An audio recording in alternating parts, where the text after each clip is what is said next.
ప్రభువా పరిశుద్ధుడా, వందనాలు స్తోత్రములు. మా కొరకు మీరు చేసినటువంటి బలియాగం చాలా గొప్పది దేవా. ప్రభువా, దాన్ని మేము ప్రతి రోజు జ్ఞాపకం చేసుకున్నంత గొప్పదై ఉన్నది. దాని గురించినటువంటి విషయాలు మేము దేవా ఆలోచించుకుంటుండగా, దేవా మీ కృపా కటాక్షలు మీ దాసులను మాకు అనుగ్రహించండి. బోధిస్తున్న నన్ను జ్ఞాపకం చేసుకోండి. మీ ఆత్మను కుమ్మరించి చక్కగా బోధించుటకు, అర్థమయ్యేలా చెప్పుటకు సహాయం అనుగ్రహించండి. తండ్రి ప్రభువా, వినుచున్న సమస్త మనుషుల్ని జ్ఞాపకం చేసుకోండి. వినువారి యొక్క హృదయం తెరవబడి గ్రహించినట్లు మీ ఆత్మను వారిపైన కుమ్మరించమని ఇస్తున్నాము, వేడుకొచ్చున్నాం. ఆమేన్. ప్రియమైన దేవుని వల్ల ప్రతి క్రైస్తవుడు, అనగా బాప్తిస్మం తీసుకున్న ప్రతి క్రైస్తవుడు ఎరిగినదే రొట్టె ద్రాక్ష రసం కోసం. రొట్టె అనగానే క్రీస్తు శరీరం అని, ద్రాక్ష రసం అనగానే ఆయన రక్తం అని మనం గ్రహించి మనం ఆ కార్యాన్ని చేస్తూ ఉంటాం. అయితే ప్రియులారా, ఎందుకు యేసు ప్రభు గారు ఈ రొట్టె ద్రాక్ష రసం అనే దాన్ని ఆచారంగా ఇచ్చారు? మీరు నన్ను జ్ఞాపకం చేసుకోవడానికి దీన్ని చెయ్యుడి అని ఎందుకన్నారు? యేసుని జ్ఞాపకం చేసుకోవడానికి ఈ రొట్టె ద్రాక్షరస కార్యక్రమాన్ని చెయ్యుడి అని చెప్పారు కదా. అది ఎందుకు అనేటువంటి విషయాల మీద ఈ రోజు మనం తెలుసుకున్నాం. ప్రియులారా, మనం ఇజ్రాయేలు గురించి ఆలోచించినట్లయితే, ఇజ్రాయేలీలు రాబోయేటువంటి క్రైస్తవులకు ముంగుర్తుగా ఉన్నటువంటి వారు. దేవుడు ఆనాటి ప్రపంచంలో ఇజ్రాయేలీలని కుమారులుగా స్వీకరించాడు. అబ్రహాము సంతానాన్ని గురించి ఆయన ఏమంటాడంటే, యాకోబు నా కుమారుడు అనే మాట ఆయన చెప్పడం కానివ్వండి, లేదంటే వాగ్దాన పుత్రులుగా వీళ్ళని చూపించడం కానివ్వండి, మనం చూస్తుంటాం. అంటే నిజానికి విశ్వాస సంబంధులే వాగ్దాన పుత్రులు. ఆ విశ్వాస సంబంధమైనటువంటి వారి యొక్క ముంగుర్తుగా ఈ ఇజ్రాయేలీ ప్రజలు అనేవారు ముందుగా ఉన్నారు. క్రైస్తవులకు ముంగుర్తుగా ఉన్నారు. వీరు ఇజ్రాయేలీలు 400 సంవత్సరాల ఐగుప్తుల బానిసత్వాన్ని అనుభవించారు. ఈ బానిసత్వం దేనికి ముంగుర్తుగా ఉంది, దేనికి దృష్టాంతంగా ఉంది అనే దాన్ని మనం చూసినట్లయితే, ఇదిగో ప్రియులారా, మనం లోకంలో లోక అధికారి కింద బానిసలుగా ఉన్నదానికి వాళ్ళు పరో అధికారం కింద బానిసలుగా ఉండడం అనేది గుర్తుగా దృష్టాంతంగా ముందు రాయబడింది.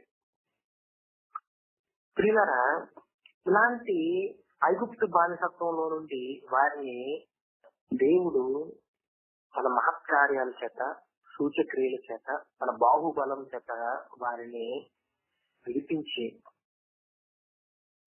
కనాను దేశానికి మహారణ్యం గుండా ప్రయాణం చేయించాడు. ఈ మహా అరణ్య ప్రయాణంలో ఎన్నో అద్భుతాలు, సూచక్రియలు ఎన్నో చేసి దేవుడు వారికి నిరూపించుకున్నాడు. ప్రియులారా, ఈ యొక్క అరణ్య ప్రయాణం అనేది ఎలా ఉంది అంటే నేటి మన జీవితానికి సాదృశ్యంగా ఉంది. వారు కనాను అనేది ఎలా ఉందంటే అది పరలోకానికి గుర్తుగా ఉంది. వారు ఐగుప్తు నుంచి కనానుకు ఎలాగైతే ప్రయాణం సాగిస్తూ వచ్చారో, మనము కూడా ఈ లోకం నుండి పరలోకానికి క్రీస్తే మార్గంగా ప్రయాణం చేస్తూ ఉన్నాం. ప్రియమైన దేవుని వలన ఈ అరణ్య ప్రయాణం అనేది ఎలా మొదలైంది అనేది మనకు తెలియాలి. ఇజ్రాయేలీల యొక్క అరణ్య ప్రయాణం ఎలా మొదలైంది అనే విషయం మనకు తెలిసినప్పుడు మన యొక్క క్రైస్తవ జీవిత ఆరంభం, దాని యొక్క మూలం మనకి చక్కగా అర్థం అవుతుంది. ప్రియులారా, ఈ అరణ్య ప్రయాణం ఇజ్రాయేల్కి ఎలా మొదలైందంటే అది పస్కా పశువు వధింపబడడం దగ్గర నుంచి స్టార్ట్ అయింది. పస్కా పశువు వధింపబడిన అప్పటి నుండి స్టార్ట్ అయింది. ఇది ఒకసారి మీరు జాగ్రత్తగా ఆలోచన చేయాల్సిన విషయం. ఆ రోజుల్లో ప్రభువు ఐగుప్తు మీదకి మహాశ్రమను ఒకటి తీసుకుని వచ్చారు. అదేంటి అంటే పిల్లరా, ఐగుప్తులో ఉన్నటువంటి ప్రతి జ్యేష్ఠ సంతానము కూడా చంపబడాలి. అలా చంపబడడం కోసం మరణపు దూతను పంపించడం జరిగింది. ఈ మరణపు దూత చేసే పని ఏంటంటే ఐగుప్తులో ఉన్నటువంటి ప్రతి ఒక్కరి తొలి సంతానాన్ని చంపడం. ఇది కూడా దృష్టాంతమే ప్రియులారా, ఇది కూడా దృష్టాంతమే. ఇది దేనికి దృష్టాంతంగా ఉంది అనేది మనం ఆలోచిస్తే, లోకంలో మరణపు దూత రాబోతున్నాడు.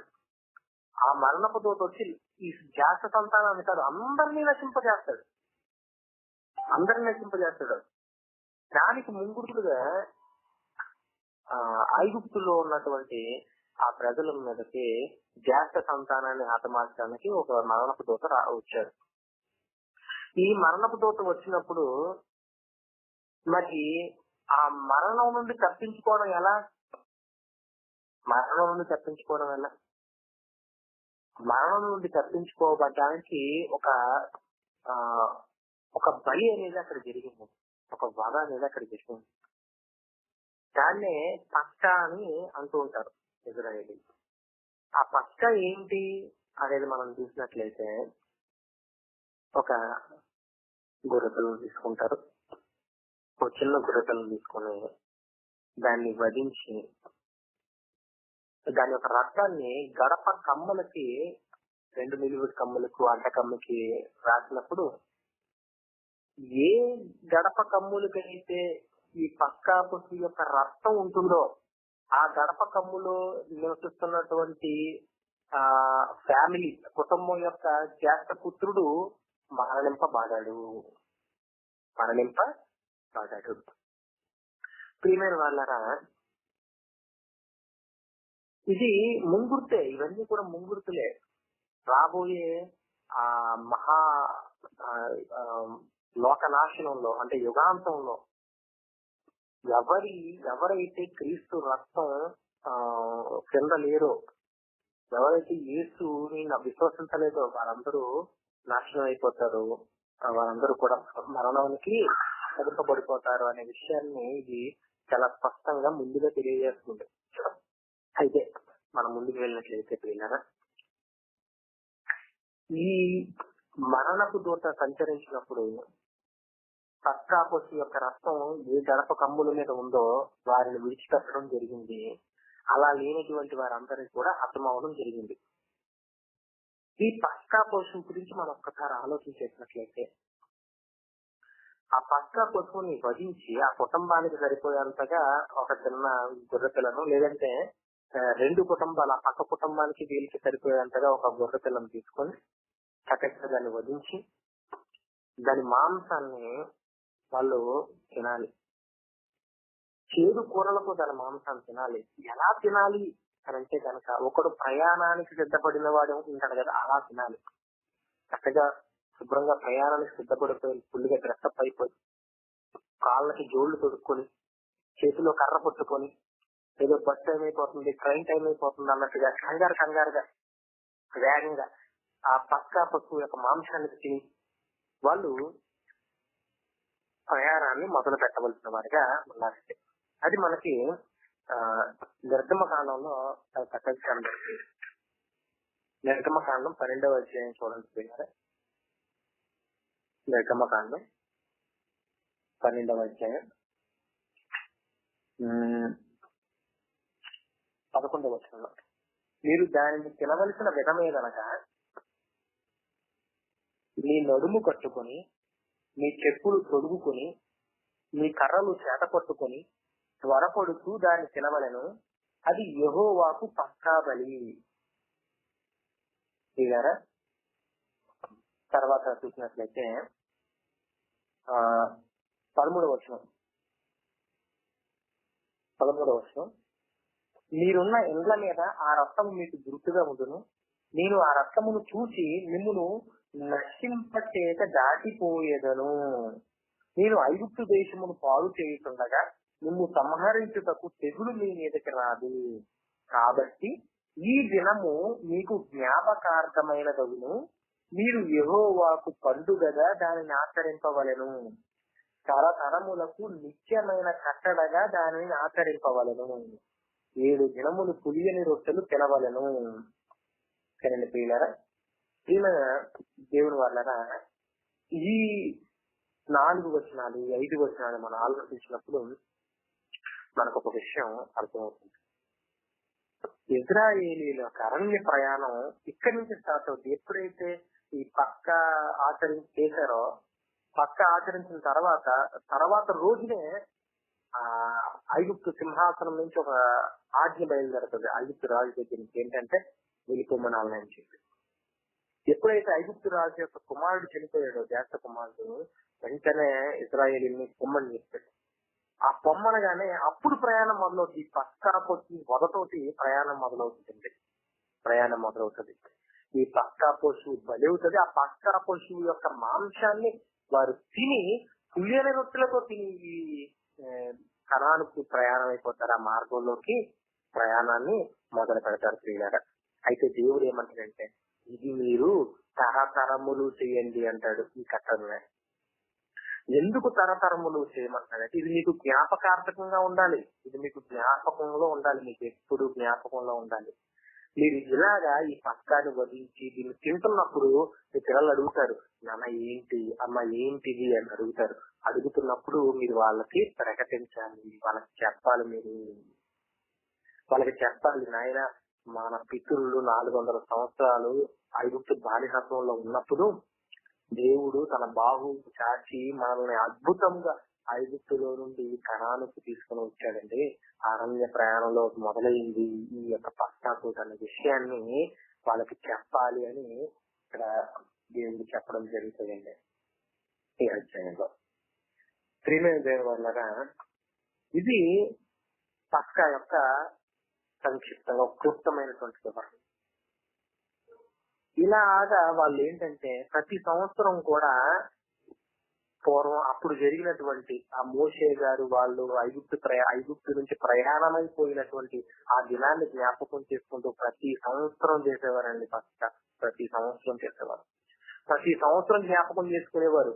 ఆ కాలంలో మా పితరులు ఇలాగా ఐగుప్తు బానిసత్వంలో ఉండేవారు, దేవుడు చాలా అద్భుతంగా రక్షించారు మంచిది ప్రతి సంవత్సరం జ్ఞాపకం చేసుకునేవారండి. ప్రియులారా, ఇలాగా ఇది కొనసాగుతూ వచ్చింది.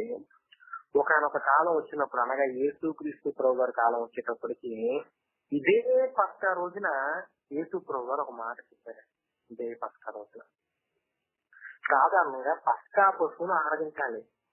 ఆయన ఏమంటున్నాడంటే, ఆ పస్కా పశువులో పులియని రొట్టెలతో పస్కా పశువులు తింటూ ఉంటారు. ఆ రోజున యేసుక్రీస్తు ప్రభు గారు ఒక రొట్టెని ఎత్తుకొని ఏమంటారంటే, ప్రియులారా, ఇది మీ కొరకైన నా శరీరము, ఇది మీ కొరకైన నా శరీరము, నన్ను జ్ఞాపకము చేసుకునేటకు దీన్ని చేయుడి. చదివండి, కొరింథీయులకు రాసిన మొదటి పత్రిక చూడండి ప్రియులారా, అందరూ కూడా 11వ అధ్యాయం 23వ వచనంలో ఏమని ఉంటుందండి, నేను మీకు అప్పగించిన దాన్ని ప్రభువులు పొందుతుని ప్రభు అయిన యేసు తాను అప్పగింపబడిన రాత్రి ఒక రొట్టెని ఎత్తుకుని కృతజ్ఞతాస్తుతులు చెల్లించి దాన్ని విరిచి, ఇది మీ కొరకైన నా శరీరము, నన్ను జ్ఞాపకము చేసుకున్నట్టుకై దీనిని చేయుడి అని చెప్పాను. ప్రతి పస్కాకి ఒక పస్కా పశువును వధించి పులియని రొట్టెలతో ఆ పస్కా పశువుని భుజించేటువంటి ఆచారం కలిగినటువంటి ఇజ్రాయేలీలకు యేసు ప్రభు వారు ఏమని చెప్తున్నారంటే, ఇదిగో ఇది మీ కొరకైన నా శరీరం అంటున్నాడు. ఇది మీ కొరకైన నా శరీరం అంటున్నాడు. ఒకప్పుడు వారి కొరకు ఒక శరీరము కావాల్సి వచ్చింది. ఒకప్పుడు పూర్వము ఐగుప్తులో ఉన్నప్పుడు ఇజ్రాయేలీలని బయటకు తీసుకురావడం కొరకు ఒక శరీరం అవసరం వచ్చింది. అది గొర్రె యొక్క శరీరము, మేక యొక్క శరీరము. అది ఒక శరీరం అవసరమైంది. ఆ శరీరము అప్పుడు ఆ గొర్రె వధింపబడినప్పుడు ఆ మాంసాన్ని తిని పులియని రొట్టెలతో దాన్ని ఆచరించి ఐగుప్తులో నుండి వాళ్ళు వచ్చారు. ఐగుప్తు నుంచి విడిపింపబడినటువంటి ఆ విమోచన దినాన్ని జ్ఞాపకం చేసుకుంటూ ప్రతి సంవత్సరం వాళ్ళు చేసేటువంటి వారు. అయితే యేసు క్రీస్తు ప్రభు వారు పస్కా యొక్క దృష్టాంతాన్ని నుండి నిజ స్వరూపంలోనికి దాన్ని తీసుకొని వెళ్తున్నారండి. ధర్మశాస్త్రం అంతా కూడా దృష్టాంతంగా ఉంది. యేసు క్రీస్తునందు నిజ స్వరూపం తెలియజేయబడుతుంది. పస్కా పశువు క్రీస్తే. క్రీస్తుకు ముందొచ్చుగా ఒక గొర్రె బలి అయింది. ప్రతి ఇంట ఒక గొర్రె బలి అయింది. అయితే యేసు ఈ ప్రజలందరి కొరకు, లోకమంతటి కొరకు తానే ఒక పస్కా పశువుగా వధింపబడ్డాడు. ఈ లోక దాస్యములో నుండి, ఈ లోక పాపాలలో నుండి, ఈ లోక శ్రమల్లో నుండి మనల్ని విడిపించి పరలోక ప్రయాణానికి మనల్ని నడిపించడం కొరకు యేసు క్రీస్తు ఒక పస్కా పశువు అయ్యాడు. ఆయన పస్కా పశువు వలె ఆయన వధింపబడ్డాడు. ఆయన చెబుతున్నాడు, ఇది మీ కొరకైన నా శరీరము. ప్రియమైన దేవుని వల్లరా, ఆ రోజు ఆ గొర్రె పిల్ల మరణించడాన్ని బట్టి అక్కడ ఒక జ్యేష్ఠ కుమారుడు బ్రతికాడండి. ఆ గొర్రె పిల్ల తిన్నవాడు బ్రతికాడు. ఆ పస్కా పశువును తిన్న కుటుంబం బ్రతికింది. ప్రియమైన వల్లరా, ఇప్పుడు కూడా ఈ యొక్క శరీరాన్ని, యేసు క్రీస్తు ప్రభు వారి యొక్క శరీరాన్ని ఎవరైతే తింటాడో వాడు బ్రతుకుతున్నాడు. ప్రియమైన దేవుని వల్లరా, అక్కడ ఒక జ్యేష్ఠ కుమారుడు బ్రతికాడంటే అది ఆ జ్యేష్ఠ కుమారుని యొక్క జీవం కాదు. అది ఆ గొర్రె పిల్ల ఆ జ్యేష్ఠ కుమారుడు మీదకి రావాల్సినటువంటి మరణాన్ని తీసుకొని ఆ గొర్రె పిల్ల యొక్క జీవాన్ని ఆ జ్యేష్ఠ కుమారుడికి ఇచ్చేసిందండి. ప్రియమైన దేవుని వల్ల మరలా చెప్తున్నాను, ఒక్కసారి ఆలోచించండి. ఒక జ్యేష్ఠ కుమారుడు తన యొక్క మరణాన్ని గొర్రె పిల్ల మీద వేశాడు. గొర్రె పిల్ల తన యొక్క జీవాన్ని జ్యేష్ఠ కుమారుడికి ఇచ్చేసింది. ప్రియమైన దేవుని వల్ల ఒక గొర్రె పిల్ల యొక్క జీవితం బట్టి అతను బ్రతికాడు. ప్రియమైన వాళ్ళ ఆ గొర్రె పిల్ల జీవం ఏ పాటి జీవం ఆ గొర్రె పిల్ల జీవం. అది ఈ రోజు కాకపోతే రేపు చచ్చిపోయేటువంటి జీవం. కానీ యేసు క్రీస్తు ప్రభు వారి యొక్క జీవం ఎలాంటిదంటే ఆయన మరణమే లేనివాడు. మరణమే లేనటువంటి యేసు మన కొరకు మరణమైపోయాడు. ఆయనకు మరణం లేదు.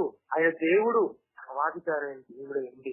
ఫిలిప్పీలకు రాసిన పత్రికలో ఒక చక్కని మాట యేసుని గురించి అంటారు. ఒకసారి చూడండి ప్రియులారా. ఫిలిప్పీలకు రాసిన పత్రిక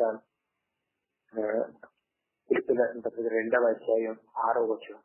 2వ వచనం ఫిలిప్పీలకు రాసిన పత్రిక. అది ఏమైనా ఉందో చూడండి. ఆయన అనగా యేసు దేవుని స్వరూపము కలిగిన వాడయుండి, దేవునితో సమానముగా, అంత గొప్ప మాట అండి, అంత గొప్ప స్థాయి అండి యేసుది. దేవునితో సమానంగా ఉండేటువంటి యేసు అక్కడే అలాగే దేవునితో సమానుడిగా దేవునిగా ఉండిపోవాలనుకోలేదు. ఆయన దేవునితో సమానంగా ఉండుట అది విడిచిపెట్టకూడని భాగ్యము. ఎవరైనా దైవత్వాన్ని విడిచిపెట్టుకుంటారా? దేవునితో సమానంగా ఉండేటువంటి ఆ స్థాయిని ఎవరైనా వదులుకుంటారా? కానీ యేసు వదులుకున్నాడు మన కొరకు. ఆయన విడిచిపెట్టకూడని భాగ్యం ఎంచుకోలేదు, మన కొరకు విడిచిపెట్టేశాడు. విడిచిపెట్టి మనుష్యుల పోలికగా పుట్టాడు. దేవునితో సమానుడైనటువంటి వాడు మనిషిగా పుట్టాడు. మనిషిగా పుట్టడమే కాదండి, ఆ మనుషుల్లో కూడా ఏ రాజుగానో, ఏ గొప్ప ధనవంతుడుగానో, గొప్ప పేరున్నవాడుగానో పుట్టలేదండి. ఆయన ఎలాంటి వాడుగా పుట్టాడు అని ఇక్కడ వాక్యం సెలవిస్తుందంటే, ప్రియమైన వాళ్ళరా, ఆయన దాసునిగా ఉన్నాడు. మనసు ఈ లోకంలో రాజులా లేదైనా, ఈ లోకంలో ఒక దాసుని స్వరూపం ధరించుకున్నాడు. కడు పేదగా, ఒక నిరుపేదగా ఆయన ఉన్నాడు. ఆయన గురించి మరి ఒక మాట పక్కన చేర్చబడింది ప్రియులరా. ఆ మాట చూడండి, ఏమనుందో ఒక్కసారి చూడండి ప్రియులరా. తను తానే రిక్తునిగా చేసుకునేను. రిక్తుడు అంటే ఏంటండి? రిక్తుడు అంటే దాని యొక్క అర్థం ఏంటంటే ఏమీ లేనివాడిని రిక్తుడు అంటాడు. ఏమీ లేనివాడిని, ఏమీ ఉండకూడదు, ఏమీ ఉండకూడదు. అలాంటివన్నీ రిక్తుడు అని పిలుస్తారు. ఉండడానికి ఇల్లు లేనివాడు, తినడానికి సొంతంగా ఉద్యోగం లేనివాడు, ఏమీ లేనివాడు, ఏమీ లేనివాడిని రిక్తుడు అంటారు. ఆ యేసు మన కొరకు అన్ని కలిగినటువంటి సర్వాధికారి, సమస్త సృష్టిని తయారు చేసినటువంటి సృష్టికర్తగా యేసు ఏమీ లేనివాడిగా ఒక రిక్తుడిగా మన మధ్యకు రావడం అనేది ఏంటంటే వాళ్ళ ఆయన యొక్క ప్రేమకు అది గొప్ప ప్రతీక. తెలియని వాళ్ళ ఆయన రిక్తుడిగా వచ్చి, ఆయన మనుష్యుడిగా వచ్చి మరణం పొందినంతగా ఏదో మామూలుగా ఏదో సాదాసీదాగా సామాన్యమైనటువంటి మరణం కాదండి. అది ఎంతో ఘోరమైనటువంటి భయంకరమైనటువంటి పాపులకు విధించేటువంటి ఒక శిక్ష. శిలువ మరణము పొందినంతగా విధేయత చూపిన వాడే తను తానే తగ్గించుకునేది. యేసు మన కొరకు తగ్గించుకొని రావడం ఏంటంటే ఆయన యొక్క ప్రేమ, ఆయన యొక్క తగ్గించుకొని వచ్చాడు. మనందరి కొరకు వచ్చి ఆయన మరణింపబడ్డాడు. మన పాపములకు ప్రతిగా ఆయన తన జీవాన్ని మనకిచ్చి మన పాపము యొక్క దోష శిక్ష అయినటువంటి మరణాన్ని ఆయన స్వీకరించాడు. ప్రియులారా ఒక్కసారి ఈ విషయాన్ని ఒక్కసారి జాగ్రత్తగా గమనించండి. యేసు ఎలా చనిపోయాడు? యేసు మరణమే లేనటువంటి యేసు ఎలా చనిపోయాడంటే ప్రియులారా, పాపము వలన వచ్చు శిక్ష మరణము, పాపం వలన వచ్చే జీతము మరణము. యేసు చనిపోయాడు అంటే, యేసు మరణించాడు అంటే అది పాపం వల్లనే. ఆ పాపం ఎవరిది? దేని వల్ల? పరిశుద్ధుడైన యేసు, పాపమే లేనటువంటి యేసు, తలంపులలో కూడా ఆలోచనల్లో కూడా పాపం లేనటువంటి యేసు మరణించాడు అంటే ఆ పాపం ఎవరిది? దేని వల్ల ఒక్కసారి ఆలోచించండి. అది మామూలు జీవం కాదండి, అది అంతము లేని జీవం. ఆయన నిత్యుడు, అంతము లేని జీవం కలిగినటువంటి వాడు. ఒక గొర్రె పిల్ల, ఆ పస్కా పశువు యొక్క జీవం చాలా కొద్ది కాలం మాత్రమే. అది ఒకవేళ బలి అవ్వకపోయినను ఒక రోజు చనిపోవలసిందే ఆ పస్కా పశువు. కానీ యేసుక్రీస్తు ప్రభువారి యొక్క జీవం అంత చిన్నది కాదు. నిరంతరము జీవించుతున్న దేవుని పోలిక కలిగినటువంటి యేసు, నిత్య జీవం కలిగినటువంటి యేసు, ఆ నిత్య జీవాన్ని, ఆ జీవింపచేయు శక్తిని సమస్త మానవాళికి దానపించాడు. ఇది మనకి జ్ఞాపకం చేసుకోమంటున్నాడు. ఇది జ్ఞాపకం చేసుకోమంటున్నాడు. ఆ పస్కా పశువు కోసం సంవత్సరానికి ఒక మారు జ్ఞాపకం చేసుకునే కంటే చిన్నది కాదండి యేసు మరణం. యేసు మరణం ప్రతిరోజు జ్ఞాపకం చేసుకోవలసినంత కీలకమైనది. కేవలం ఐగుప్తు నుంచి విడిపించినది కాదు ఇది లోకంలో మన మీదకి రాబోయే దేవుని మహా ఉగ్రత నుండి, ఆ మహోగ్రత నుండి మనల్ని తప్పించినటువంటిది యేసు యొక్క మరణం. యేసు యొక్క బలియాగం పస్కా పశువు బలియాగాన్ని ఎంతో మించిపోయినది. పస్కా పశువు కేవలం ఒక ఛాయ. యేసు నిజ స్వరూపమైనాడు. ప్రియులారా, యేసు నిజ స్వరూపమైనాడు. అది బానిసత్వంలో ఉన్న ఐగుప్తు సంఖ్యల నుండి విడిపించినంత చిన్నది కాదు. ఇది లోక సంఖ్యలు, పాప సంఖ్యలను సృష్టించినటువంటి మరణం యేసు మరణం. ప్రియమైన వల్ల యేసు మన కొరకు ఎంతగానో శ్రమపడ్డాడు. ప్రియమైన దేని వల్ల ఒక్కసారి యేసు గురించి మరింతగా కొంచెం ఆలోచించేద్దాం. ప్రియులారా, ఒక్కసారి మీద యేసు గురించి చిన్న ఆలోచన చేద్దాం. యేసుని గురించి ఏమని ఉంటది అంటే యోహాను సువార్త మొదటి అధ్యాయాన్ని ఒక్కసారి చూడండి. యోహాను సువార్త మొదటి అధ్యాయంలోని 36వ వచనం చూడండి. యోహాను సువార్త మొదటి అధ్యాయంలో 36వ వచనం ఏమనుందండి ప్రియులారా? అది అక్కడ ఏమనుందంటే, నడుచుకున్న యేసుని యోహాను చూసి శిష్యులతో ఏమని అంటాడంటే, ఇదిగో దేవుని గొర్రె పిల్ల, ఇదిగో దేవుని గొర్రె పిల్ల. ప్రియమైన వాళ్ళరా, ఆయన దేవుని గొర్రె పిల్ల అని ఎందుకన్నాడంటే, ఎందుకన్నాడు ఒకసారి మనం ఆలోచించేద్దాం. ఇంకొక చోట ఇదే యోహాను వివరంగా అంటాడు. కొంచెం ముందు చూసినట్లయితే, లోక పాపమును మోసుకుని చూడండి ప్రియులారా, లోక పాపమును మోసుకొని పోయి దేవుని గుర్రపిల్ల అని ఇదే యోహాను కొంచెం ముందుగా మాట్లాడతాడు. తర్వాత కానీ దాని ముందుగానే ఉంటుంది. ఈ లోక పాపమును మోసుకొని పోయే దేవుని గొర్రెపిల్ల యేసుక్రీస్తు ప్రభు వారే. లోక పాపాన్ని మోసుకొని పోయే దేవుని గొర్రెపిల్ల యేసుక్రీస్తు ప్రభు వారే. ప్రియమంది అనుకున్నారా? ఈ లోక పాపాలను మోసుకొని పోయే దేవుని గొర్రెపిల్ల అంటున్నాడేంటి?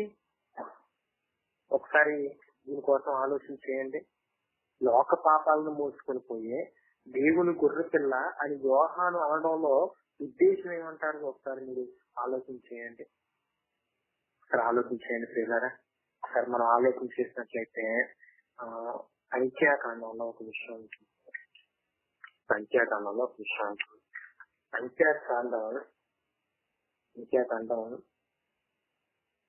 క్షమించాలి, సంఖ్య కాదు, లేవీ కాండం 16వ అధ్యాయం ఒకసారి మీరు చూసినట్లయితే లేవియా కాండం 16వ అధ్యాయం 16వ అధ్యాయంలో చూసినట్లయితే ఇక్కడ పాప పరిహారార్థం గురించి ఇశ్రాయేలీయులకు ఇవ్వబడినటువంటి ఒక ఆచారం మనకి కనబడుతుంటుంది. పాప పరిహారార్థం ఇశ్రాయేలీయులకు ఇవ్వబడినటువంటి ఒక ఆచారం. ఇది సంవత్సరానికి ఒకమారే జరిగేటువంటి ఒక ఆచారం. ఆ రోజు ఏం జరుగుతుందంటే 16వ అధ్యాయంలో మనం చూసినప్పుడు 5వ వచనం దగ్గర చూడండి ప్రియులారా. అతడు ఇశ్రాయేలీయుల సమాజము వద్ద నుండి పాప పరిహారార్థ బలిగా 2 మేక పిల్లలను, దహన బలిగా ఒక పొట్టేలును తీసుకుని రావలను. ఈ దహన బలి అయిన పొట్టేలు ఎందుకంటే యాజకుడు కూడా బలి అర్పించవలసిన వాడిగా ఉన్నాడు. కానీ మనం యాజకుడైనటువంటి యేసుక్రీస్తు బలి అర్పించవలసిన వాడు కాడు. కాబట్టి ఆయనకు బలి అవసరం, మనకి బలి అవసరం. కాబట్టి ఈ 2 మేక పిల్లలను ఒక్కసారి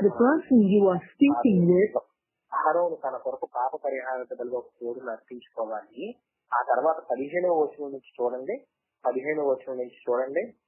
అప్పుడు అతడు ప్రజలు అర్పించి పాప పరిహారార్థ బలియగు మేకను వధించి అడ్డతెర లోపలికి దాని రక్తము తెచ్చి ఆ కోడె రక్తముతో చేసినట్టు దీని రక్తముతో చేసి కరుణాపీఠము మీదను కరుణాపీఠము ఎదుటను దాన్ని ప్రోక్షింపవలెను. 2 మేక పిల్లలను తీసుకున్నారు కదా.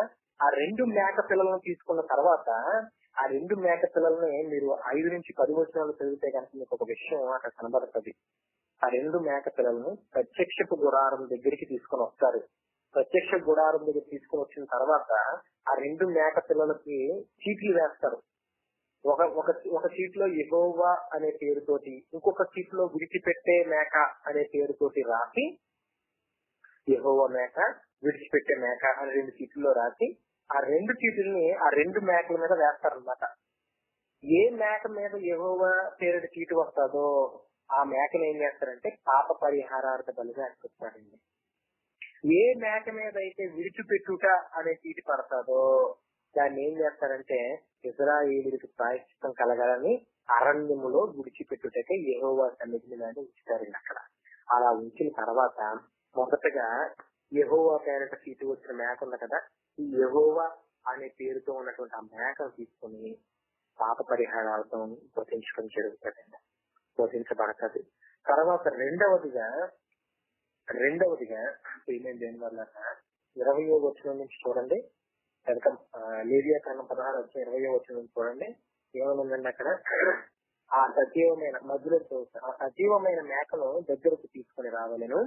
అప్పుడు అహరోను సజీవమైన ఆ మేక తల మీద తన 2 చేతులు ఉంచి ఇశ్రాయేలీయుల పాపములన్నీయు, అనగా వారి దోషములన్నీయు, వారి అతిక్రమములన్నీయు దాని మీద ఒప్పుకొని ఆ మేక తల మీద వాటిని మోపి తగిన మనుషుని చేత అరణ్యములోనికి దాన్ని పంపవలను. ఆ మేక వారి దోషములన్నిటినీ ఎడారి దేశములకు భరించిపోవును. అతడు అరణ్యములో ఆ మేకను విడిచిపెట్టవలెను. ప్రియమైన ఇశ్రాయేలీలో ఉన్నటువంటి ఈ సాంప్రదాయం చూడండి. వాళ్ళు తీసుకున్నటువంటి 2 మేకలు, ఒక మేకను బలిస్తున్నారు, ఒక మేకను విడిచిపెట్టేస్తున్నారు. ప్రియులారా, ఈ విడిచిపెట్టే మేక ఏంటంటే మాకున్నటువంటి ఇజ్రాయేలు యొక్క పాపాలన్నిటినీ మోసుకొని అది ఇజ్రాయేలీ దేశానికి నుండి అరణ్యం గుండా ప్రయాణం చేస్తూ అలాగే ఎడారి దేశానికి వెళ్ళిపోతుందంట. ప్రియులారా ఈ మేక గురించి అది ఇజ్రాయేలుకు జరుగుతున్నటువంటి ముంగుర్తుగా ఉంది. అది యేసు క్రీస్తు జరిగింది. ఈ రెండు మేకల యొక్క వృత్తాంతం కూడా ఆ పాప పరిహారార్థ బలి యొక్క దృష్టాంతం యేసులో సంపూర్ణంగా జరిగింది. అది ఇజ్రాయేలులకు మాత్రమే కాకుండా సమస్త లోకముల గురించి ఉంది. అందుకే సమస్త లోకము గురించి ఉన్న దాని గురించే యోహాను సువార్త 29వ వచనంలో ఏమని ఉందండి? ఇదిగో లోక పాపములు మోసుకొని పోవు దేవుని గొర్రె పిల్ల. ఈ ఎడారిలోకి ఆ మేక ఈ విధంగా అయితే ఇజ్రాయేలు పాపాలను మోసుకొని పోతుందో యేసు క్రీస్తు ప్రభువారు కూడా ఈ లోకం నుండి పాతాళానికి మనందరి పాపాలు మోసుకొని వెళ్ళిపోయాడు. అందుకే ఏసంటాడు ఏలీ ఏలీ లామా సబక్తాని అని పిలుస్తాడు. అంటే దేవా దేవా నన్నేల నీవు విడిచిపెట్టింది. అవును, విడిచిపెట్టబడ్డాడు యేసు. ఎందుకు యేసు విడిచిపెట్టబడ్డాడు? ఆ విడిచిపెట్టే మేక ఎందుకు విడిచిపెట్టబడింది? ఇజ్రాయేలీల యొక్క సమస్త పాపాలు దోషాలు అన్ని దాని మీద మోపబడి ఆ పాపాలన్నిటినీ భరించుతూ అది ఎడారి దేశం గుండా అలా వెళ్ళిపోయింది. ఇజ్రాయేల్ దేశాన్ని దాటి ఎడారి దేశానికి వెళ్ళిపోయింది. ప్రియమైన వాళ్ళరా, యేసు క్రీస్తు ప్రభు వారి మీద కూడా ఈ లోకంలో ఉన్న వారు అందరి పాపాలు, నీ పాపం నా పాపం మనందరి పాపాలు యేసు మీద మోపబడ్డాయి. ప్రియమైన వాళ్ళ యేసు మీద మోపబడ్డాయి. అందుకే యేసు అంటున్నాడు ఏలి ఏలి లామా సబక్తాని, దేవా దేవా నన్ను ఎలా విడిచిపెట్టావు. ఈయన విడిచిపెట్టబడేవాడు. ఎందుకు విడిచిపెట్టబడేవాడు? యోహాను చెబుతున్నాడు, ఇదిగో లోక పాపాన్ని మోసుకొని పోయే దేవుని గొర్రె పిల్ల.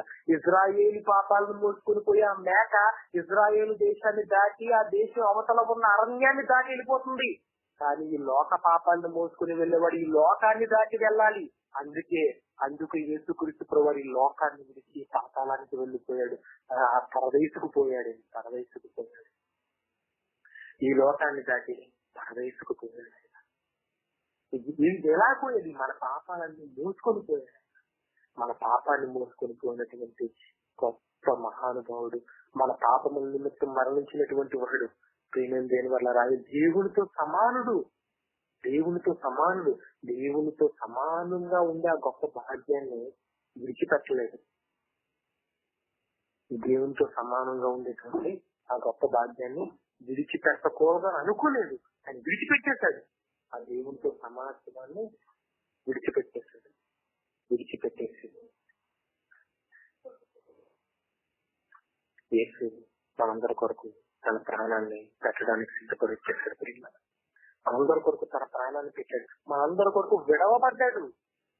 కొరకు విడవబడ్డాడు. మరణమే లేనటువంటి నిత్య జీవం కలిగినటువంటి ఎన్నటికీ జీవించేటువంటి జీవాన్ని ఇవ్వగలిగినటువంటి ఆ యేసు మన కొరకు కేవలం ఒక మనిషిగా వచ్చి మరణించాడు. ప్రియమైన వల్ల ఇదిగో అందుకే యేసు సిలువలో విడిచిపెట్టబడ్డాడు. అందుకే ఏలి ఏలి లామా సబక్తాని అని రాయబడింది. ప్రియమైన దేని వల్ల యేసు మన పాపముల కొరకు విడిచిపెట్టబడ్డాడు. యేసు మన పాపముల కొరకు వధింపబడినటువంటి పశ్చాత్తాపమై ఉన్నాడు. యేసు మన కొరకు మరణించినటువంటి యెహోవా పేరిట వచ్చిన మేకవలిలో ఉన్నాడు. మన పాపముల కొరకు విడిచిపెట్టబడినటువంటి మేకవలిలో ఉన్నాడు. ఆయన ప్రియమైన దేని వల్ల మనందరి కొరకు మరణం అనుభవించాడు. ప్రియమైన దేని వల్ల మనం ఈ విషయాన్ని జ్ఞాపకం చేసుకోవాలి. ఇదిగో మన పాపాన్ని తీసివేయడం కోసం ఈ లోకంలోనికి రాబోయే ఆ మహా ఉగ్రత నుండి మనం తప్పించడం కోసం ఇదిగో మన కొరకు యేసు పక్కాగా బలైపోయాడు అన్న విషయం మనకి దృష్టి తీసుకుంటున్న ప్రతిసారి వారానికి తీసుకుంటావో, రోజుకు తీసుకుంటావో, నెలకు తీసుకుంటావో, సంవత్సరాలకు తీసుకుంటావో, ఇది ఎప్పుడైనా తీసుకో, కానీ నీకు జ్ఞాపకం రావాల్సింది దృష్టి తీసుకుంటున్నావంటే ఇజ్రాయేలు ఏ విధంగా అయితే ఐగుప్తులో ఆ జాగ్రత్తకు వధ నుండి తప్పించుకొని బయటకు వచ్చారో రాబోయే కాలంలో ఒకానొక కాలంలో మహా ఉగ్రత దేవుని యొక్క ప్రచండ కోపం ఒక రోజు లోపలికి రాబోతుంది. ఆ రోజు ఎవడో తప్పించుకోలేడు. అందరూ నశించిపోతారు. వారు చేసిన ప్రతి పాపం నిమిత్తం ఆ రోజు అందరూ నశించిపోతారు. యేసు రెండవ రాకడది. ఆ రాకడలో ఆ మహా ప్రమాదం నుండి మనం తప్పించడం కొరకు యేసు ఒక పశ్చాత్తాపంగా బలైపోయాడు. ఇది మనకు జ్ఞాపకం రావాలి. ఇది నీ కొరకైన నా శరీరము అంటున్నాడంటే దాని అర్థం అది. ఆ శరీరాన్ని ఆ పశ్చాత్తాపంలో తిన్నవారు ఆ రోజు ఎలా బ్రతికారో, ఇదిగో ఈ శరీరాన్ని తిన్న వాళ్ళు మీరు బతుకుతారు అనగా దాని అర్థం నేను నీ కొరకు చచ్చిపోతున్నాను, నీ కొరకు చచ్చిపోతున్నాను. ఇదిగో యేసు శరీరాన్ని తింటున్నావు అంటే దాని అర్థం ఏంటి? ఎప్పుడు ఒక మనిషి శరీరాన్ని తినగలం? బ్రతుకున్నప్పుడా? కాదు, చనిపోయినప్పుడే. ఆ మరణం ఎవరి కొరకు? మన కొరకు. ఆ రాబోయే మహా ఉగ్రత నుండి, ఈ లోకంలో జరగబోయేటువంటి ఆ భయంకరమైనటువంటి ఆ వధ నుండి, ఆ రెండవ రాక నుండి మనం క్షేమంగా తప్పించి ఆ కణాలు అనేటువంటి ఆ పరలోకానికి మనం తీసుకెళ్ళడం కోసం ప్రేమందేని వల్ల ఆయన మన కొరకు మరణించాడు. ప్రేమందేని వల్ల ఇది మనకు జ్ఞాపకం రావాలి ప్రియులారా, ఇది మనకు జ్ఞాపకం రావాలి. యేసు మరణించి ఆ శరీరం తింటున్నప్పుడు మనకు అర్థం కాదు, ఈ బ్రతుకు నా బ్రతుకు కాదు, ఈ జీవిస్తున్న బ్రతుకు నా బ్రతుకు కాదు, నేను కేవలం పాపిని, నేను చనిపోయి మరణానికి పోవలసినటువంటి వాడును, నేను నరకానికి పోవలసినటువంటి వాడును. కానీ యేసు నా కొరకు నా పాపం వల్ల వచ్చే ఆ మరణాన్ని ఆయన తీసుకున్నాడు. నన్ను ఆ ఉగ్రత నుండి నన్ను తప్పించాడు, నన్ను ఆయన యొక్క జీవంతో నింపేశాడు అన్న విషయాన్ని మనకు జ్ఞాపకం రావాలి. ఆ రొట్టె తీసుకుంటున్న ప్రతిసారి ఆయన చేసిన త్యాగం జ్ఞాపకం రావాలి. ఇశ్రాయేలీలందరికీ కూడా ప్రతి సంవత్సరం పస్కాని ఎందుకు ఆచరించమన్నాడు దేవుడు? ఎందుకు ఆచరించమనంటే వాళ్ళకి ఆ గొర్రెపిల్ల త్యాగం జ్ఞాపకం రావాలి. ఆ రోజు ఐగుప్తులో నుండి వాళ్ళు బయటకు వచ్చారంటే కారణం అప్పుడు వదింపబడిన గొర్రెపిల్ల. మనకి కూడా అదే జ్ఞాపకం రావాలి. మనం ఇప్పుడు ఈ లోకంలో లేము, మనం పరలోకపు ప్రయాణంలో ఉన్నామన్న విషయం మన జ్ఞాపకం రావాలి. అందుకే హెబ్రీ పత్రికలో అంటాడు కదా, పులియని రొట్టెలతో మనం పస్కాను ఆచరించదము అంటాడు. పులియని రొట్టెలతో అంటే అర్థం ఏంటి? పులియని రొట్టెలు తినడం కాదండి, మన బ్రతుకులో పులుపు ఉండకూడదు, మన ప్రవర్తనలో పులుపు ఉండకూడదు, మన ప్రవర్తన మన జీవితంలో ఏమైనా ఉండకూడదు. మనం చక్కగా క్రీస్తునందు పులియకుండా అనగా పరిశుద్ధముగా బ్రతకాలండి. ఆ పాపము లేనటువంటి పరిశుద్ధముగా బ్రతుకుతూ, ఇదిగో ఈ జీవితం నాది కాదు, యేసు జీవితం అని గ్రహించాలి. ఆ రొట్టె తింటున్నప్పుడు ప్రియమైనది అని వాళ్ళరా, ఈ రొట్టె తింటున్నప్పుడు ఒక విషయాన్ని మనం ఖచ్చితంగా జ్ఞాపకం చేసుకోవాలి. మరలా చెబుతున్నందుకు విసిగిపోకండి, మరలా చెప్తున్నందుకు మీ మనసుల్లో దీన్ని ముద్రించుకోండి. ప్రియమైన వాళ్ళరా, మనం జీవిస్తున్న బ్రతుకు యేసుది. మనం పాపం చేసాం, మన పాపం వల్ల వచ్చే జీతం మరణం. ఆ మరణాన్ని యేసు తీసేసుకున్నాడు. మన పాప బ్రతుకుని ఆయన తీసేసుకున్నాడు. మన పాప బ్రతుకు లేదు, మన పాప బ్రతుకు కాదు మన బ్రతుకు. మనం బాప్తిస్మానికి ముందు ఉన్న జీవితం అది మనది. అందులో పాపం ఉన్నది, అందులో పులిసిన పిండి ఉన్నది. అది వద్దు ఇప్పుడు. ఎందుకు వద్దు అంటే ఈ బ్రతుకంతా, ఇప్పుడు బ్రతుకుతున్న బ్రతుకంతా కూడా అది మన బ్రతుకు కాదు, మన బ్రతుకు కాదు, మన జీవం కాదు. యేసు సిలువలో మన కొరకు అర్పించిన జీవం. ప్రియమైన దేవుని వల్ల ఆయన జీవాన్ని మనకి ఇచ్చేశాడు. ఈ బ్రతుకు మనది కాదు, ఆయనదే.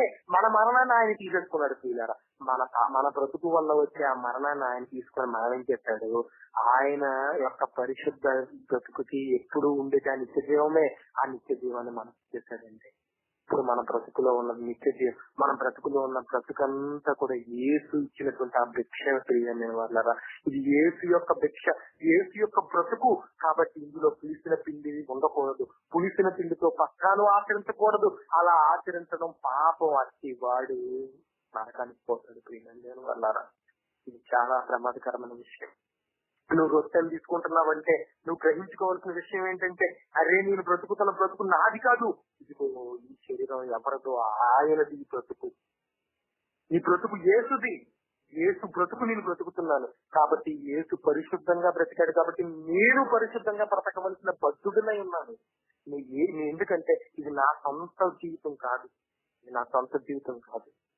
ప్రేమైన వాళ్ళారా, ఇది నా సొంత జీవితం అయితే నా ఇష్టం వచ్చినట్టు చేసుకోవచ్చు, కానీ ఇది నాది కాదు. ఇది యేసు పెట్టినటువంటి ప్రాణత్యాగం. యేసు నా కొరకు తన ప్రాణాన్ని ఇచ్చాడు.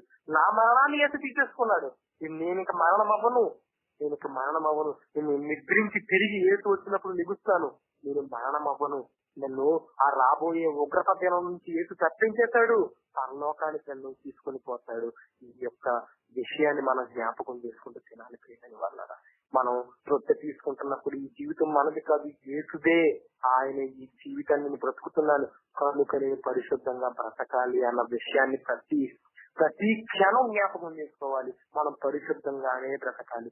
పులిసిన పిండితో ఈ పస్కాను ఆచరిస్తే చాలా ప్రమాదం.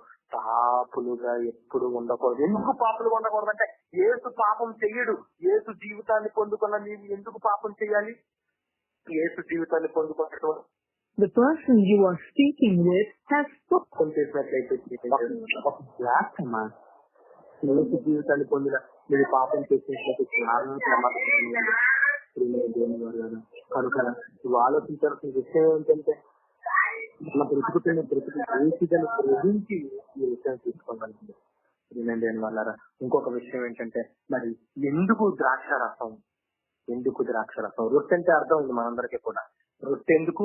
యేసు తన ప్రాణాన్ని మన కొరకు ఇచ్చాడు, మన కొరకు ఆయన బలైపోయాడు అన్న విషయం మనకు అర్థం అవడం కోసం, అందుకోసం అది జ్ఞాపకం చేసుకోవడం కోసం మనం ఈ రొట్టెని తీసుకుంటున్నాం. మన రొట్టె తీసుకున్నప్పుడు జ్ఞాపకం రావాల్సింది ఏంటి? దేవుని వల్ల మరలా చెప్తున్నాను, తెచ్చుకోవద్దు, మీ హృదయాల్లో ముద్రించుకోండి. రొట్టె తీసుకుంటున్నామంటే నేను దేవుని వల్లరా, నేను జీవిస్తున్న జీవితం నాది కాదు, క్రీస్తు యేసు జీవితం నాది.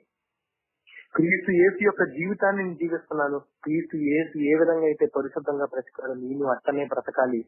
మరలా ఇంకో విషయం ఏంటి? యేసు నన్ను ఈ లోకపు సంఖ్యల నుండి విడిపించాడు, పాపపు సంఖ్యల నుండి విడిపించాడు. అదిగో ఆయన వచ్చే ఆ ఉగ్రత దినం నుంచి నన్ను విడిపించాడు అన్న విషయాన్ని మనం గ్రహించుకోవాలి ప్రియులారా. ఈ విషయాలన్నీ గ్రహింపుతోటి మనం ఆ రొట్టెని తీసుకోవాలి. నా కొరకు పస్కా పశువు అయిపోయాడు యేసు. నా కొరకు ఐగుప్తులోంచి విడిపించడానికి కొరకు అక్కడ పస్కా పశువు బలి కావాల్సి వచ్చింది. ఇదిగో నీ పాపం నుండి, ఈ లోకం నుండి విడిపించి పరలోకం ఇవ్వడం కొరకు యేసు ఇక్కడ బలి కావాల్సి వచ్చింది ప్రియనండి వాళ్ళరా. ఇది మీరు జ్ఞాపకంతో, ఇది జ్ఞాపకార్థకంగా ఇది చేయవలసి ఉంది ప్రియమైన వాళ్ళరా. ఇది ఎలా ఆచరించాలి? పస్కా పొంది సిద్ధపడి, ప్రయాణానికి సిద్ధపడి, అంటే నువ్వు పరలోక ప్రయాణంలో ఉన్నావని ఎరిగి నువ్వు తినాలి. పరలోక ప్రయాణంలో ఉన్నవాడు పులియని రొట్టెలనే తినాలి. పులిసిన దాన్ని పరలోక ప్రయాణం, ఆ కణాను ప్రయాణంలో ఏ ఒక్కడు పులిసిన దాన్ని తినలేదు. ప్రతి రోజు మన్నా ఎందుకు? తర్వాత రోజుకి మన్నా ఎందుకు లేదు? తర్వాత రోజుకి ఎందుకు మన్నా లేదంటే, ఏ రోజుకి ఆ రోజు ఎందుకు ఇచ్చాడంటే పులియకూడదు. మనము అపవిత్రత ఏ మాత్రం ఒప్పుకొనక పరిశుద్ధతలోనే బ్రతకాలి. ఎందుకంటే ఈ బ్రతుకు యేసు బ్రతుకు. మనం పరిశుద్ధంగా బ్రతుకుతూ రొట్టెను స్వీకరించాలి. ఇది మనం జ్ఞాపకం చేసుకోవాలి. ఇదిగో ఈ బ్రతుకు యేసు ఇచ్చిన బ్రతుకు. నేను ఈ లోకంలో మరణించవలసిన వాడిగా ఉండగా యేసు నా కొరకు ప్రాణం పెట్టి నన్ను పరలోకానికి తీసుకొని వెళ్ళడానికి నా కొరకు పస్కా పశువుగా వధింపబడ్డాడన్న విషయాన్ని మనం జ్ఞాపకం ఉంచుకోవాలి. ద్రాక్షరసం కోసం కూడా నేను క్లుప్తంగా చెప్పి ముగిస్తాను, ఎందుకంటే మనకు సమయం లేదు కాబట్టి. ఖచ్చితంగా దీనికోసం మరలా మీకు వివరంగా చెప్తాను. అయితే ద్రాక్షరసం కోసం చూడండి తెలియదండి అన్నారా. ద్రాక్షరసం కోసం యేసుక్రీస్తు ప్రభువారు ద్రాక్షరసం ఇస్తున్నప్పుడు ఏమన్నారండి? కొరింథీయులకు రాసిన మొదటి పత్రిక 11వ అధ్యాయంలో ఉంటుంది కదా, 25వ వచనం నుంచి ఒకసారి చదువుతున్నాను చూడండి. ఈ పాత్ర నా రక్తం వలనైనా క్రొత్త నిబంధన, మీరు దీనిలోని త్రాగున్నప్పుడల్లా నన్ను జ్ఞాపకం చేసుకున్నట్టే దీన్ని చేయండి. దీని వల్ల ఈ పాత్ర నా రక్తము వలనైనా కొత్త నిబంధన. దీని వల్ల మీరు ద్రాక్షారసం తీసుకుంటున్నారు అంటే మీరు క్రొత్త నిబంధనలు ఆచరించడానికి ఒప్పుకుంటున్నారని అర్థం. ద్రాక్షారసం తీసుకుంటున్నారంటే కొత్త నిబంధన ప్రకారం నడవడానికి నేను ఒప్పుకుంటున్నాను అనేటువంటి అర్థం అందులో ఉంది ప్రియనండి వల్ల.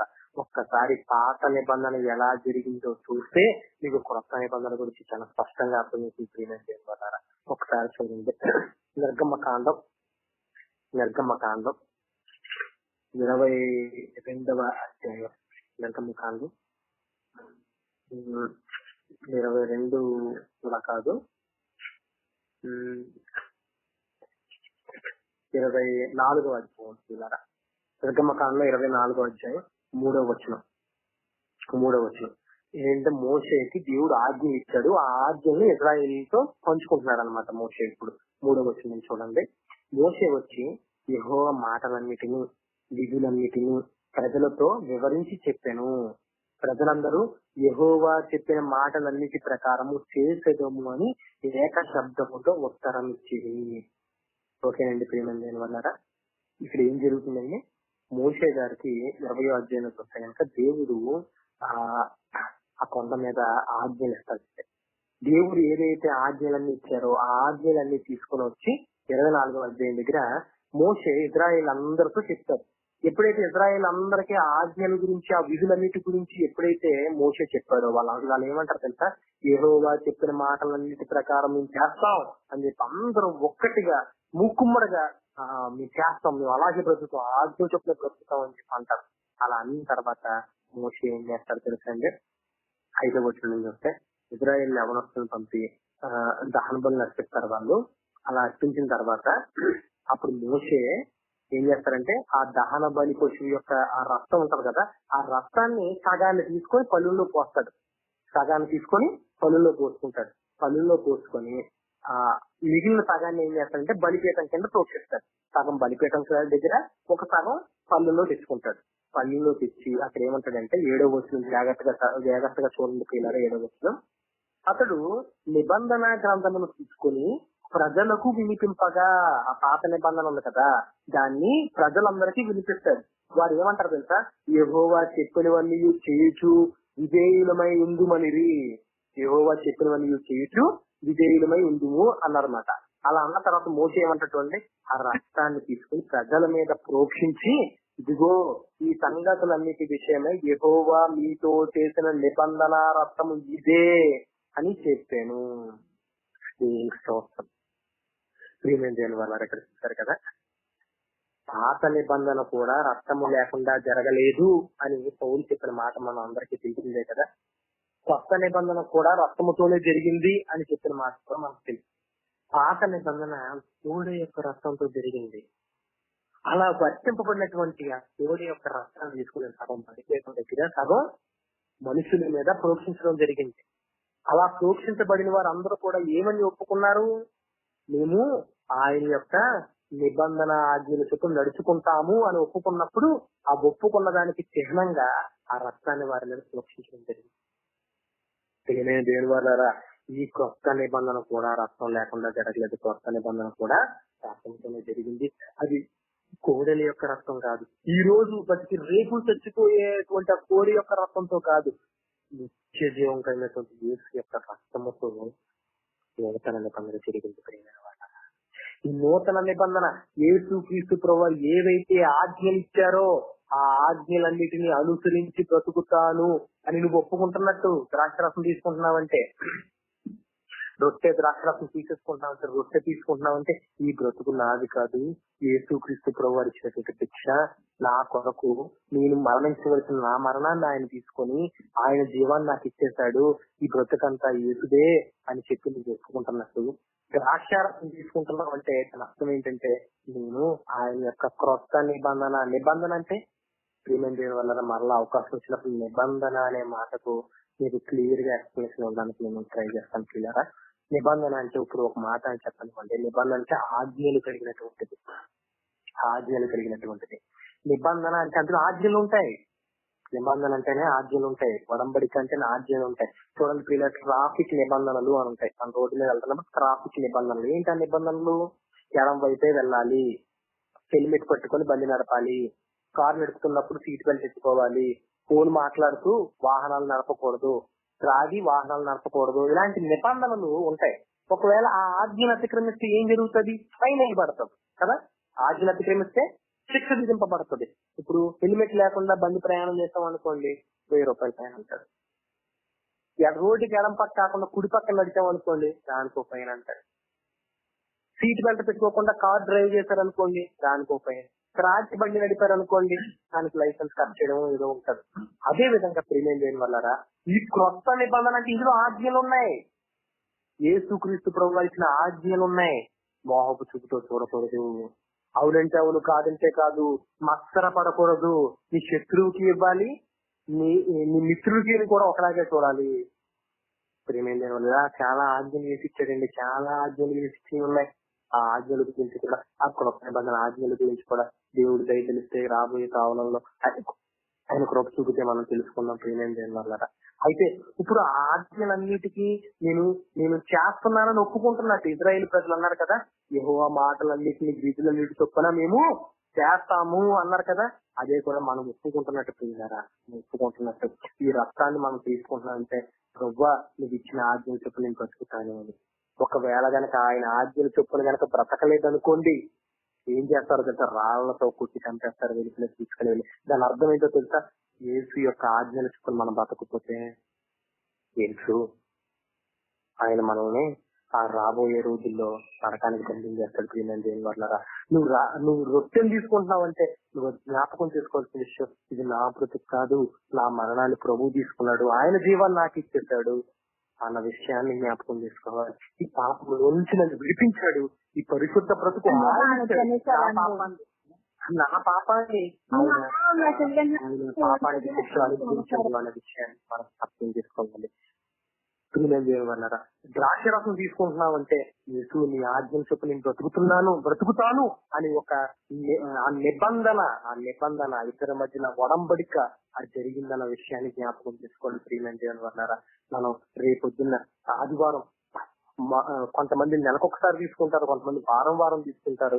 ప్రియమైన దేవుని వల్లరా, కొంతమంది సంవత్సరాలు తీసుకుంటారు. మరి ఏదేమైనప్పటికీ ప్రియులారా, మీరు రొట్టె ద్రాక్షలను తీసుకుంటున్నప్పుడు ఈ విషయాలను మీరు ఇంటికి తీసుకోండి.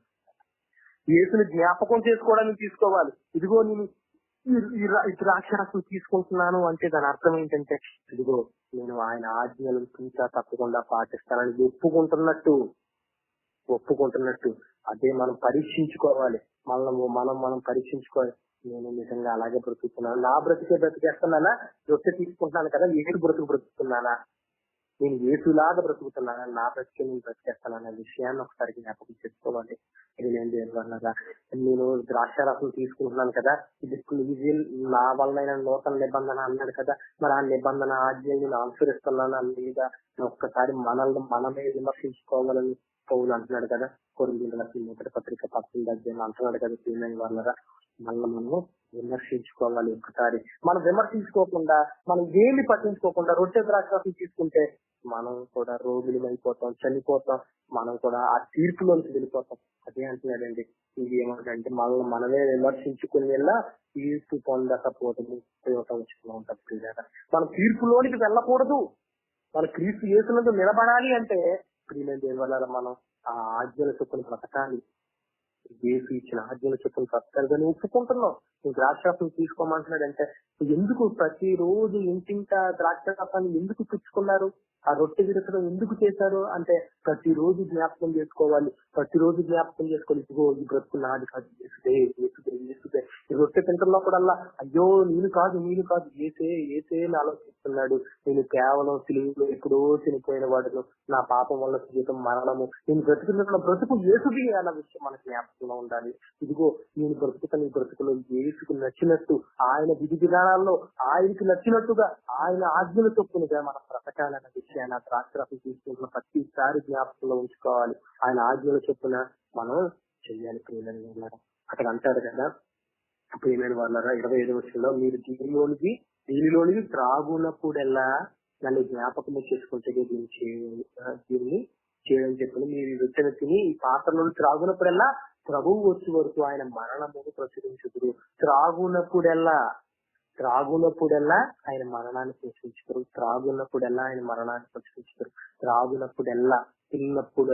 త్రాగునప్పుడెల్లా మీకు చెప్తాను కదా, పస్కా పశువులు తింటున్నప్పుడు మీ పిల్లలు అడుగుతారు ఏమిటి అని అంటారు.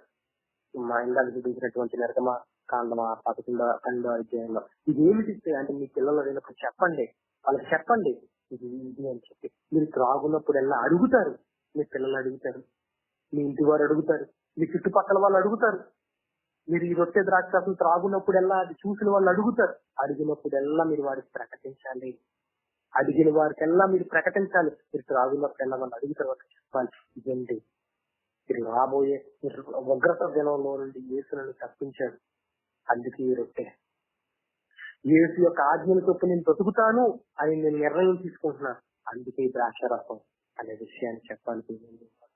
ఈ విషయాన్ని మనం గ్రహించుకొని మనల్ని మనం విమర్శించుకొని, ప్రభువా ఇదిగో నీ జీవము తగినట్లుగా నేను బ్రతుకులాగా నాకు సహాయం దయచేవా అని చెప్పి రోజు ప్రార్థనతో విజ్ఞాపనతో బ్రతిమలాడుకుంటూ ఆయనకి ఇష్టమైనటువంటి బ్రతుకును మనం బ్రతకాలి. ఎందుకంటే బ్రతుకు మంద కాదు, ఆ యేసు జీవం మనకి ఇచ్చాడు. ఇప్పుడు మన బ్రతుకుతున్న బ్రతుకు మనది కాదు. బాప్తిస్మం తీసుకున్నటువంటి ప్రియ సహోదరుడా సహోదరి, ఈ బ్రతుకు మనది కాదు, యేసుది. కాబట్టి యేసు బ్రతుకుని నీచుకు ఇష్టం వచ్చినట్టుగానే బ్రతకాలి. ద్రాక్ష రసం తీసుకుంటున్నటువంటి ఓ క్రీడ యేసు క్రీస్తు ఆజ్ఞలను అనుసరించి నడుచుకుంటానని ఒప్పుకుంటున్నావు. కాబట్టి ఆ మాటలకు విధేయత చూపించు. ఇది కేవలం శరీరం మీద ప్రోక్షించబడినటువంటి రక్తం కాదు. ఇది లోపలికి వెళ్లి మన హృదయాలను, మన మనస్సాక్షిని ఎంతో ఎక్కువగా శుద్ధి చేయను అని హెబ్రీ పత్రికలో రాయబడింది. ఇదే ప్రియమైన దేని వల్ల మన మనస్సాక్షిని ఎంతో ఎక్కువగా శుద్ధి చేసి మన మనస్సు ఆయన ఆజ్ఞల చొప్పున నడుచుకునేలాగా ఈ నిబంధనలో మనం కొనసాగేలాగా చేసినటువంటి ఈ నిబంధన రక్తానికి మనం గౌరవం ఇవ్వాలి. కాబట్టి ఇక నుంచి మన వచ్చే ద్రాక్ష తీసుకున్నప్పుడు ఈ విధంగా చేయవాలని మనం చేసుకుంటూ ముగిస్తున్నాను. కళ్ళు మూసుకొని ప్రార్థన చేసుకున్నాం. ప్రభువా పరిశుద్ధ వందనాలు, స్తుతులు, స్తోత్రాలు తండ్రి.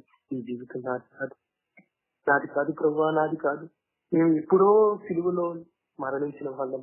మా పాపం యొక్క ఫలితము మరణమే. ఆ మరణాన్ని మీరు తీసుకున్నారు ప్రభువా. నీ యొక్క బ్రతుకు, నీవు జీవం కలిగిన వాడు దేవా, నీ నిత్య జీవాన్ని మాకు ఇచ్చావు తండ్రి. నేను తప్పగా చక్కగా జీవించినట్టు మాకు సహాయం చేయండి దేవా. నీ బ్రతుకును నీకు తగినట్టుగా బ్రతకడానికి మాకు మీ ఆత్మచేత నింపండి దేవా. పరిశుద్ధముగా బ్రతుకున్నట్లు దేవా, నీ బ్రతుకులో ఎటువంటి మా బ్రతుకు రాకుండా, మా పాత బ్రతుకు ఏ మాత్రం ఇందులో ఉండకుండా సహాయం దయచేయండి దేవా. రేపు రొట్టెలు చక్కగా తీసుకోవడానికి సహాయం దయచేయండి నా ప్రియ ప్రభువా. పరిశుద్ధుడా వందనాలు, స్తుతులు దేవా. ద్రాక్షరసం పుచ్చుకున్నప్పుడల్లా దేవా నీ ఆజ్ఞలకు విధేయత చూపిస్తున్నామని మేము చెబుతున్నాము దేవా తండ్రి. మరి నీ ఆజ్ఞలకు విధేయులుగా మేము బ్రతుకున్నట్లు మాకు సహాయం చేయండి దేవా. మా కన్నులు కుడికి వెడమకి చూడకుండా నీ తట్టు చూసిలాగున దేవా. మా చెవులు చెడ్డమైనకుండా మీ మాటలు వినలాగున దేవా. మా హృదయం చెడ్డ వాటిని గ్రహించకుండా దేవా విడిచిపెట్టులాగున మాకు సహాయం దయచేయండి. పరిశుద్ధతను నడిపించండి. నీ ఆత్మ చేత మమ్మల్ని నడిపించమని యేసు మహా పరిశుద్ధ నామంలో వేడుకుంటున్నాం తండ్రి.